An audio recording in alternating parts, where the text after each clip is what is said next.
Agora só falando um pouquinho só sobre a subjetividade, né? Mas não... É porque ele tocou e eu também me lembrei aqui da minha área, né? Porque a gente tem sempre lido, né, com esses autores russos, né, que a nossa consciência é uma consciência social. Nós somos construídos na relação com os outros, o que nós temos aqui veio de fora e é o outro que nos vê melhor, né, numa visão que o Bakhtin chama de exotópica, né, visão de fora, quer dizer, o olho do outro nos vê melhor do que nós mesmos. O outro nos compreende melhor do que nós mesmos. E o outro é que nos constrói. E aí aparece talvez um paradoxo, não é? Mas se nós somos sociais, onde é que está o lugar da subjetividade, da singularidade? É como se nós não fôssemos, não é? Nós fôssemos o outro só. Mas não há contradição em sermos historicamente, culturalmente, né, construídos na relação com o outro, mas há sempre o espaço para a singularidade, para a subjetividade, e é isso que faz com que a gente possa resistir, não é, compreender, escolher, tomar decisões e não se submeter a todo esse processo mercadológico, né, e ideológico e que nos envolve, né? Bom, nós vamos agora para a segunda fase, que são as perguntas direcionadas para alguns professores. Eu ia começar com a pergunta do Dago Haroldo, mas eu vou pular, já que eles acabaram de falar, eu vou fazer uma questão, uma problemática aqui para a gente discutir, direcionado ao João e ao Eli. Durante os dias de estudo aqui, o João nos falou sobre a filologia e o Eli nos falou sobre a leitura. Nós vivemos na escola um problema metodológico do ensino da leitura, né, já comentado aqui, porque na língua portuguesa usa-se indiscriminadamente o termo leitura para essas diferentes ações, né? Diferentes ações que as pessoas chamam tudo de leitura. E o Eli, que é da língua francesa, ele pode separar o termo ler e o termo dizer. Então ele pode dizer ler para compreensão de texto e usar dizer para locução e proferição. Mas aqui no caso do português isso não funciona muito bem, porque a comunidade linguística fora do nosso entorno acadêmico não faz uso dessa palavra desta maneira. Então eu gostaria que o Eli comentasse um pouco mais sobre isso, essa diferenciação de termos para atos diferentes, né? E gostaria que o João comentasse o uso dado pela comunidade linguística. As palavras esconde ou esquece as origens da palavra. Para você acha que houve um empobrecimento da língua no processo da evolução do latim para o português? Você acha que essa perda da raiz é um problema e em que sentido se torna um problema?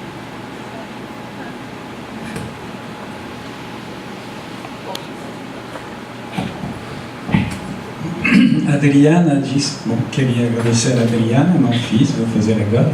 Mas Adriana disse que no Brasil tem essa dificuldade para separar duas atividades que de fato são diferentes, reunidas no termo genérico de leitura.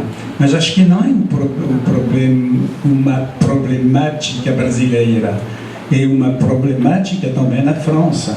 Tem a mesma dificuldade para separar uma atividade social onde tem uma emissão e uma recepção no mesmo conjunto, simultânea, e uma atividade pessoal sem ninguém na volta, e não se percebe que usa a mesma palavra leitura e leitura em voz alta.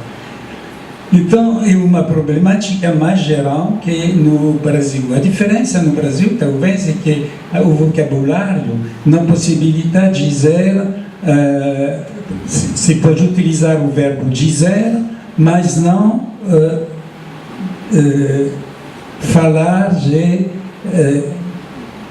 ditadura, por exemplo, porque o ditador, porque na França é possível de falar de o dizer e a pessoa que diz, tem um termo que em português não tem, porque não se pode falar de ditador, mas por isso que às vezes na sociedade se utiliza um termo que não é desejável, mas que o termo utilizado se fala de locutor. Quando uma pessoa, por exemplo, organiza um encontro, uma reunião, muitas vezes tem uma pessoa dedicada à organização da fala, como a Adriana faz agora, e se diz que essa pessoa é locutor, quer dizer que ela não vai utilizar a língua oral, mas a proferição do pequeno texto já elaborado. E se fala de locutor. Mas é verdade que é difícil encontrar um termo mais adequado. Bom, atrás desse problema de terminologia, claro que tem o problema de conceituação e que para essa se fala de leitura em voz alta porque se considera que o tratamento do texto se efetua pela transformação dos grafemas em fonemas e em texto sonoro. Quer dizer que tem sempre, na visão tradicional, na visão fonocêntrica, a ideia que se pronuncia para poder entender. E quando tentei mostrar que o procedimento é inverso. Se entende o texto, e o texto compreendido pode ser proferido, transformado em voz alta, mas não em leitura em voz alta.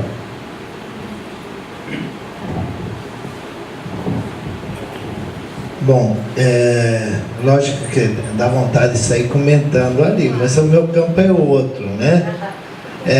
Essa questão da origem das palavras, da raiz das palavras. De fato, nós usamos, eu sempre começo as minhas aulas de latim dizendo que o português não foi inventado anteontem em Araguari. Para dizer o seguinte, que as palavras não são do nosso tempo e não dá para dizer que as palavras hoje são assim. A ciência vai dar outro nome. Essa proferição de que fala ele, a proferição vai ser uma linguagem técnica para chamar a atenção a diferença que é entre o ato de ler e o ato de vocalizar. O ato de dizer com a boca, oralizar. Há uma oralização da leitura, uma transformação em som, né? Mas não é mais uma leitura. A leitura é esse ato individual, altamente ligado com a inteligência. O que acontece então com essa história das origens das palavras?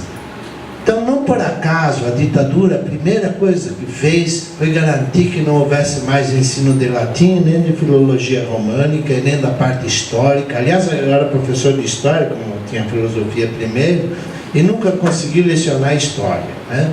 A não ser em algum curso de madureza, esse tipo de coisa. Por quê? Porque tinha os estudos sociais, né? Foram criadas disciplinas para desviar o assunto. Em outras palavras, ir à raiz das palavras. Para que o nosso professor de português tem que saber latim? Para que o nosso professor universitário tem que saber a origem das palavras? Ela falou há pouco do seduzir, né? Do seduzir. O se, que se usa em separar, essa secus, tirar de um lugar para outro, né? E o seduzir, quer dizer, eu separo, faço ele sair do lugar em que ele está. Não é isso? Por que não se vai à raiz das palavras? Porque aí nós entramos na historicidade. A filologia nos chama a atenção que a palavra não é da nossa geração, ela é bem anterior. E aí eu gostaria de fazer uma ponte com o termo antes que se usou na música, que é o elaborar. Ex labore. Existe uma palavra também que é a arte. Sempre falo para os alunos, você quer saber o que é arte mesmo? Pense no seu avesso. Inerte. Inerte, isto é, sem atividade. Essa atividade humana do artesão, do artífice, do ofificium, né? Do ofício, essa arte, né? De produzir alguma coisa. Esse é o elaborar. E esse elaborar, que eu chamei de ditadura, uma força de expressão, que aliás o Eli me falou que a origem da palavra dessa expressão seria do Lévi-Strauss, né? O Lévi-Strauss que teria falado esse termo, mas me chamou muita atenção porque é uma concepção que eu tenho, a forma como a gente interpreta as palavras. Todos nós somos educadores, tudo bem. Vai lá no dicionário Aurélio, já que você citou, no Ais, ou mesmo nos franceses. O francês até que está melhorzinho. E o que ele vai falar? Que vem do latim educare. Mas depois eles fazem uma ponte com, como diz o castelhano, com educir, trazer para fora. Trazer para fora é a parteira. Nós geramos, é um tirar. Nós educadores não, nós alimentamos. Nós levamos as questões que eles estão levantando aqui, nós estamos levando para que cada um assimile e se nutra em cima disso, se alimente e alimentar alto, cresça. Agora, a concepção, ir à raiz das palavras, pode nos tirar, desfocar. Então, aquilo que ela diz assim, esconde ou esquece? Pois é. Eu acho que sem ir à profundidade do saber elaborado, que se traduz numa terminologia consagrada, discutida, que nem você vê o cientista aqui do meu lado faz, né, de pegar as palavras e ir lá, mas o Bakhtin diz isso, mas fulano diz aquilo, quer dizer, procurando encaixar melhor os conceitos. Isso tem história. Outro educador que não faça isso, ele é inerte. Ele não tem a ação dele. E se o meu aluno não pega o alimento e não mastiga aquele ato de educare, não mastigare, daquela continuidade, se ele não faz esse processo, ele não vai se alimentar. Então me parece fundamental, uma época em que, quando eu digo que modéstia, não sei das quantas, mas são raros. Você é o quê? Filólogo. Filo o quê? Pois é isso. Sim, queria de novo voltar ao conceito de ditadura da língua escrita. Acho que é Lévi-Strauss que fala disso. Mas, ao mesmo tempo, Roland Barthes diz que fala da prisão da língua materna.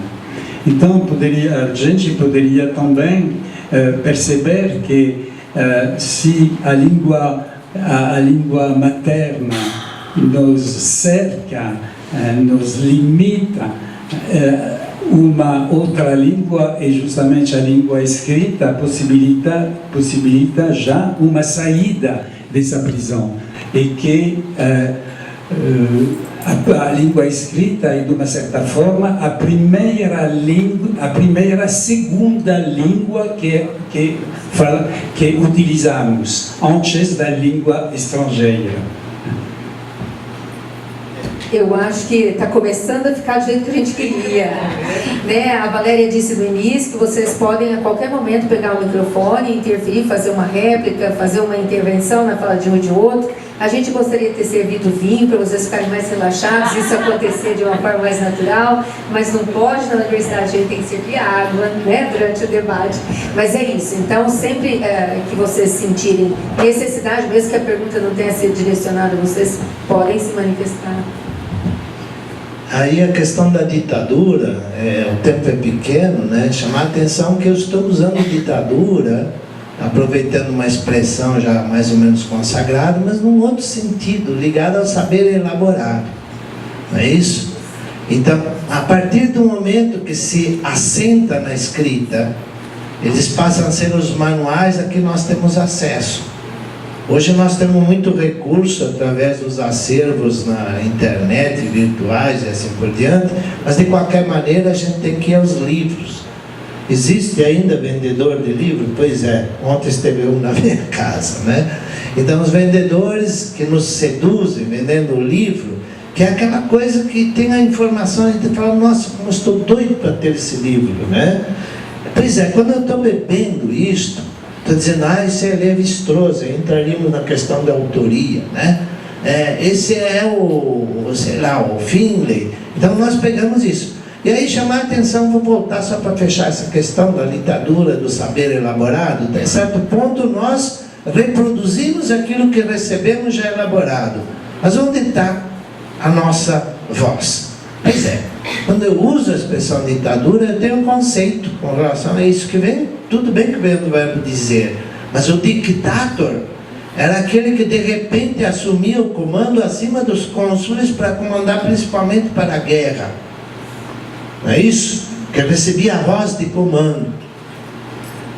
E aí lembra bem a nossa sociedade. Falei greco-latina cristã, mas sempre com Hitler no Terceiro Império, né?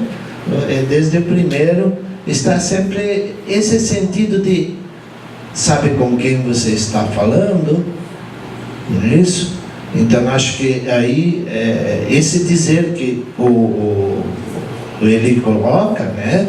Esse dizer que ao proferir, quer dizer a voz, está sendo usado num contexto que não é a questão do ler e dizer, é outro, é a questão do poder. Eu uso ditadura bem no termo nosso aqui, dizer até certo ponto nós somos escravos daquilo que nós ouvimos. Dizer, dentro de um mestrado, de um doutorado, a gente fala pelo amor de Deus, né? Essa linha que eles estão levando a conversa, pelo amor de Deus, não é assim que a gente fala? A produção, essa linha, pelo amor de Deus, quer dizer, há um contínuo embate, mas nós não somos dono. Há uma ditadura. Não é tão fácil ser sujeito nesse processo.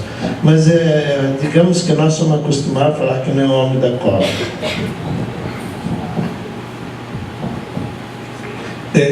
Mas não é sobre ditadura nem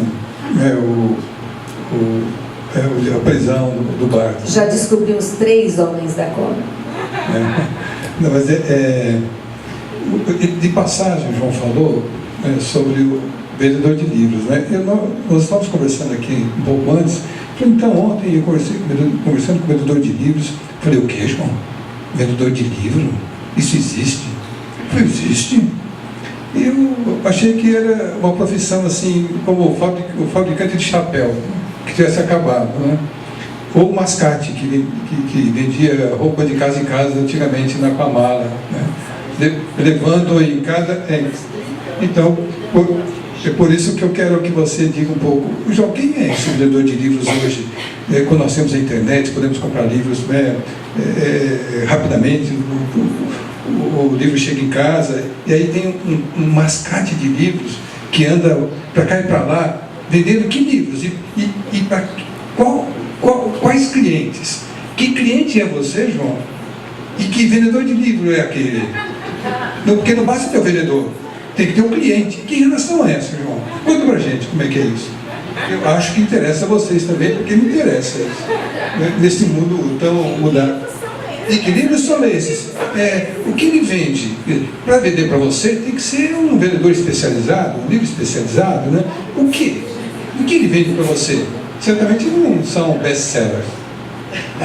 Pois essa é a figura. De repente me chamou a atenção, porque ontem, enquanto eu estava discutindo o que eu vou falar à tarde aqui, né? chamando por ela, mas vem a notícia que está o vendedor em casa e fala, não, isso é a hora de chegar na minha casa, né? Pois o vendedor, ele sempre chega com o tempo limitado e tal. Faz 30 anos que ele tem uma ficha minha, né? Porque eu era professor lá em Corumbá, um pouco antes também, né? E dos Laros, que é o quê? Então, Cancioneiro da Vaticana, a obra de, como é que é? Garcia de Rezende.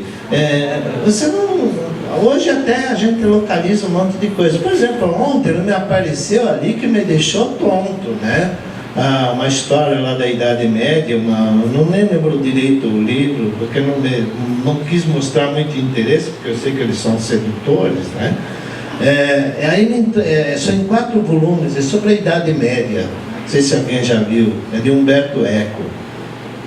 Assim, dele uma olhada nos assuntos, falar, pô, como é que eu não li esse livro? Não é isso? Me trouxe a edição bilíngue de Santo Anselmo. Onde você acha isso, né? Então ele sabe que existem os filólogos, né?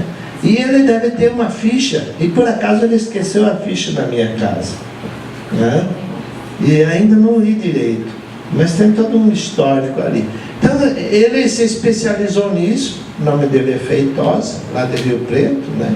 E aparecia em Corumbá, aparecia em Londrina, aparecia em Dourados, apareceu aqui e tal, né? E ele é metódico. E ele sabe o momento certo, sabe que agora eu passei para essa área, ele vai pesquisar para trazer esse tipo de coisa. Ele deve ter mais ou menos a minha idade, né? Mas é uma figura assim, e vem com o carro assim, abre o capô assim, e estão já os volumes prontos. Ele saiu de lá, ele me pediu o endereço para ir na casa de um outro, ele até falou o nome, ele já tem a outra ficha e faz isso. Pois isso é vendedor de livro, né? E ele sabe que eu sou filólogo. E os outros perguntam, filo o quê?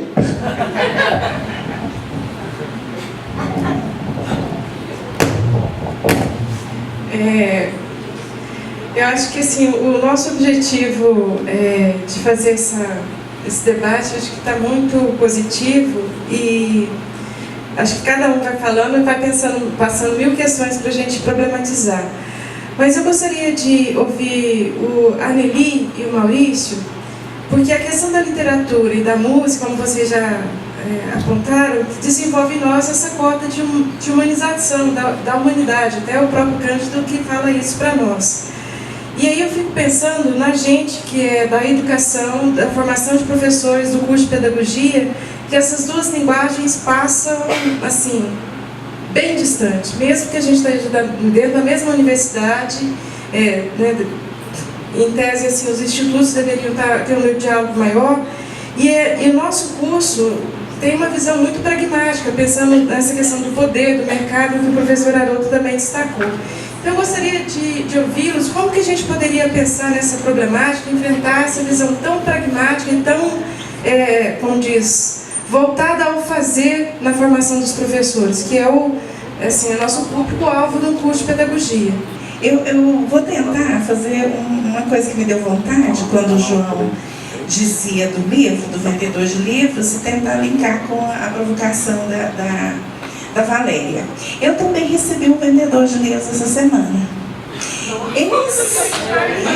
Esse vendedor de livros, nós estudamos juntos há uns 15 anos atrás. Quando nós estudamos juntos, eu estava na condição de professora dele e ele era meu aluno na filosofia. E passou um tempo e tal, eu encontro com esse meu colega de estudo, né? E ele falou assim: professora, você ainda é interessada em literatura? Que agora ele mora em Belo Horizonte. Eu falei assim, sou. Ele falou assim, eu estou lançando um livro. Eu disse, nossa, Bia, você está lançando um livro? Não, eu vou adquirir sim. Como é que faz? Ele foi lá em casa. Aí ele me chega lá em casa com este livro. O livro é assim. E aqui o laço, ele é lacrado com vela. Assim. Aí ele chegou lá em casa, Lógico que ele falava comigo, eu só ficava olhando o livro. O que será que tem aí? Aí, é a peleja para abrir. Então, abre.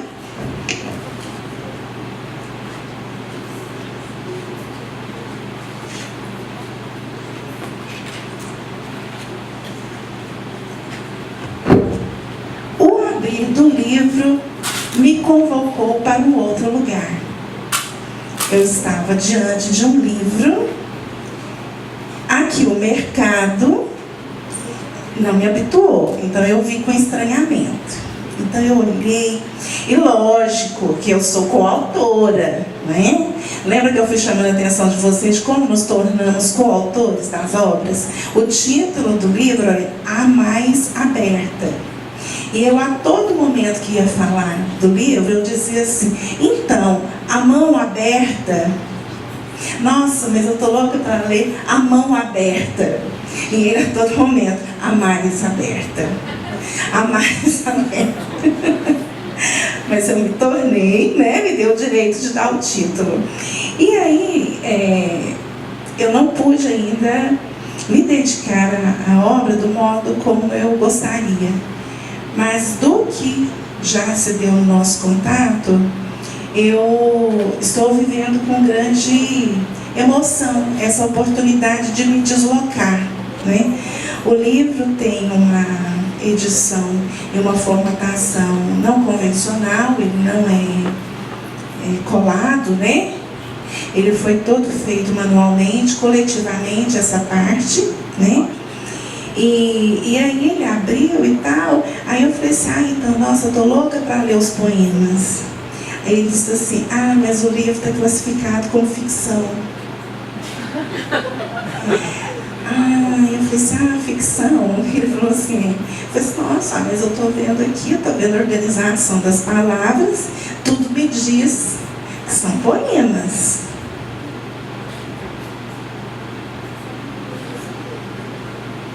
A estrutura está me contando que eu tenho poemas. As palavras estão organizadas em formas diversas, não ocupam a espacialidade toda da linha, né? Há espaço entre os agrupamentos sugerindo a estrofe. Falou assim, mas o pessoal que da ficha catalográfica classificou como ficção. Mas aí, professora, que bom, você vai poder ler o livro como você quiser, né? Então, essa divisão da função de criar a obra é algo que diz respeito, para mim, a esse processo de humanização. Ele requer de mim que eu seja criadora também. E aí, não satisfeita com isso, eu comecei a ler esses dias, mas tive que parar. Mas não pude ler como de meu hábito. Meu hábito de ler é meio anárquico, quando eu leio por Brasil, né? Quando eu não tenho que dar aula de alguma obra, eu tenho um jeito muito particular de lê-la. Não pude adotar, porque as páginas não são numeradas. Então eu não posso fazer um deslocamento que eu gosto de fazer com a obra, porque se eu fizer esse deslocamento, aí é que eu serei totalmente autora do livro, porque ele vai sair da ordem, e eu não queria ler a minha versão, eu queria primeiro conhecer a versão dele, para depois me dar a liberdade de trocar os cadernos aqui um com o outro e trocar as folhas. Então, para não deixar vocês curiosos demais, eu vou ler um trechinho. Aí, para ler o trechinho, tem que tirar o óculos.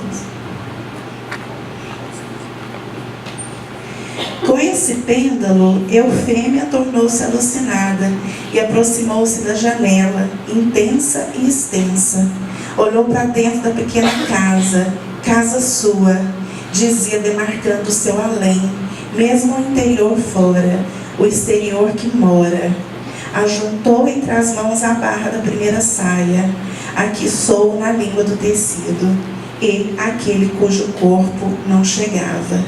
Disse: este é um desejo da partilha, de algumas palavras no caderno que luz. Punha-os no alado da conversa, luz, palavra e luz. Fragmento aberta, imagem incomum. Eufêmia. Presença nua, além. E assim se desenhou minha presença. Que a destinação do meu corpo é dom da partilha da presença, que se invoca no silêncio, em que as imagens nascem e prosseguem em silêncio, até ausentes e sós se escrevem na ausência. E por aí vai. Bem, podemos fazer uma discussão se é ficção ou se é poesia, ou se é uma poesia ficcionada, ou se é uma ficção poética. Enfim, mas eu creio que esse lugar da humanização, ele não é um lugar dado em que a gente chegue com uma fórmula para que ele se dê, para que o processo se dê continuamente, antes, durante e depois do nosso tempo e espaço na escola, nas nossas relações. E a linguagem literária, ela nos remete a esse tipo de convocação, é um apelo. E para responder a esse apelo com o máximo de humanidade, demanda da gente esse exercício de poder. Que no meu caso, desde que eu estou com o livro nas mãos, eu estou tendo que lidar com eu me conceder o poder de ler o livro sem que ele tenha páginas numeradas, por exemplo.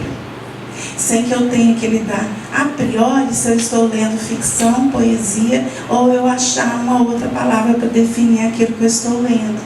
Demanda de mim o quê? A abertura. Eu preciso me abrir para essa experimentação, para esse livro que chega até mim e que já na chegada me desloca, me convoca a sair, a ser seduzida, a sair de um campo que eu já achava não tão reto, eu já achava que eu não era tão linear, mas o livro me colocou me dizendo assim, olha, está muito linear, vamos dar uma circulada aí nos seus conceitos, naquilo que você está colocando como parâmetros. Tá? Então a gente vai continuando aí a conversar, mas eu queria trazer isso daí.